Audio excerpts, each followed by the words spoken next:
अभी अभी निकल के आ रहे देश दुनिया की तमाम सबसे बड़ी खबर। तो सबसे पहले बात करते हैं उत्तर प्रदेश में। लखनऊ के ऑक्सीजन प्लांट में सिलेंडर रिफिलिंग के दौरान ब्लास्ट हो गया, जिसमें 3 लोगों की मौत और 7 लोग घायल हो चुके।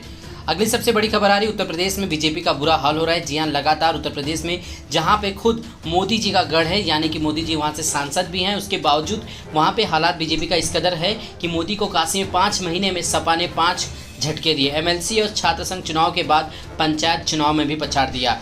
उससे भी बड़ी खबर आ रही है, अगली सबसे बड़ी खबर। जी हां, ऑक्सीजन पर केंद्र को 20 घंटे की मोहलत। लगातार केंद्र सरकार यानी मोदी सरकार को सुप्रीम कोर्ट, हाई कोर्ट से लताड़ा जा रहा है, बार बार फटकार लगाया जा रहा है। उसके बावजूद केंद्र सरकार है कि सुनने का नाम नहीं ले रही। कोर्ट ने यहाँ तक कह दिया कि आप रेत के समुद्र में शुतुरमुर्ग की तरह अपना सिर छुपा सकते हैं, लेकिन हम जनता के सामने अपना सिर नहीं छुपा सकते। किसी न किसी को तो आगे आना ही होगा। आखिर क्या वजह है कि केंद्र सरकार जो है राज्यों को सप्लाई नहीं दे पा रही ऑक्सीजन की। इसी बीच सुप्रीम कोर्ट ने सीधे तीखे शब्दों में कहा है 20 घंटे की मोहलत दी गई है, और उसके बाद बताया है कि आखिर बताइए कि आपके ऊपर नोटिस क्यों ना लगे। जी हाँ, सुप्रीम कोर्ट ने जो है केंद्र सरकार को अवमानना का जो है नोटिस दे दिया है, और उसके ऊपर जो है अभी विवाद चल रहा है। अगली सबसे बड़ी खबर निकल के आ रही है कि आखिरकार विदेशों से आई मेडिकल मदद गई कहाँ। जी हाँ, मोदी सरकार वैसे तो अपनी वाहवाही करने में कहीं पीछे नहीं छोड़ती। जिस प्रकार से विदेशों से काफ़ी ज़्यादा मदद भारत को मिली थी, उसके बावजूद अभी तक वो मदद जो है आम जनता तक पहुंची नहीं। कई लोगों की मौतें सिर्फ और सिर्फ ऑक्सीजन की कमी से हो रही, जिसको लेकर देश भर में हंगामा मचा हुआ कि आखिरकार केंद्र सरकार इस पर चुप्पी साधी क्यों है।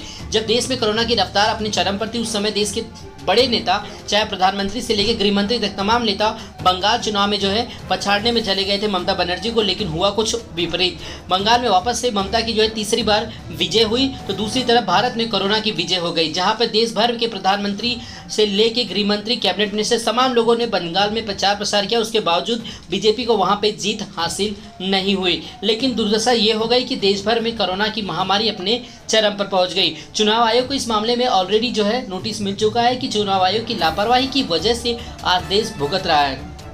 अगली सबसे बड़ी खबर आ रही, पहली बार शपथ में नसीहत। जहां राज्यपाल ने कहा बंगाल में हिंसा तुरंत बंद हो। दीदी का जवाब, अब तक चुनाव आयोग के हवाले था बंगाल।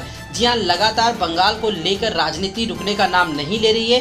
पहले वहाँ पर चुनाव प्रचार प्रसार हुआ जबकि कोरोना अपने देश में था, उसके बावजूद वहाँ पे चुनाव कराए गए, लाखों की भीड़ इकट्ठा की गई। स्वयं प्रधानमंत्री ने कहा कि उन्होंने इतनी बड़ी भीड़, विशाल जनता कभी नहीं देखी थी उनकी सभा में। तो इन तमाम चीज़ों की वजह से बंगाल जो है काफ़ी ज़्यादा चर्चित रहा। और इसी बीच एक बड़ी खबर आ रही है कि बंगाल में खूनी हिंसा हो रही थी, जिसको लेकर ट्विटर हैंडल पर कंगना रनावत ने जो है एक ट्वीट किया, जिसको लेकर काफ़ी विवाद उत्पन्न हुआ और आखिरकार उनका अकाउंट यानी ट्विटर अकाउंट को सस्पेंड कर दिया गया। तो कहीं ना कहीं कंगना रनावत लगातार बीजेपी के पक्ष में और ममता बनर्जी के विपक्ष में काफ़ी ज़्यादा अपशब्द बातें लिख रही थी, जिसकी वजह से उनके ऊपर ये एक्शन लिया गया। अगली सबसे बड़ी खबर आ रही है, मराठा आरक्षण खत्म। जी हाँ, मराठा आरक्षण को लेकर काफ़ी ज़्यादा विवाद था। इसी बीच सुप्रीम कोर्ट ने एक बड़ा फैसला सुनाया। सुप्रीम कोर्ट ने कहा मराठा समुदाय को शैक्षणिक और सामाजिक रूप से पिछड़ा वर्ग नहीं कहा जा सकता। अगली सबसे बड़ी अपडेट आ रही उत्तर प्रदेश से। जी हाँ, उत्तर प्रदेश में तो वैसे सरकार ने जो है लॉकडाउन लगाने की बात नहीं मानी थी, लेकिन कहा था कि वीकेंड लॉकडाउन से वहाँ के प्रशासन जो है कंट्रोल कर लेगी। लेकिन कुछ इस प्रकार की कहानी दोहराई जा रही है कि पहले 2 दिन, फिर 3 दिन, फिर 4 दिन,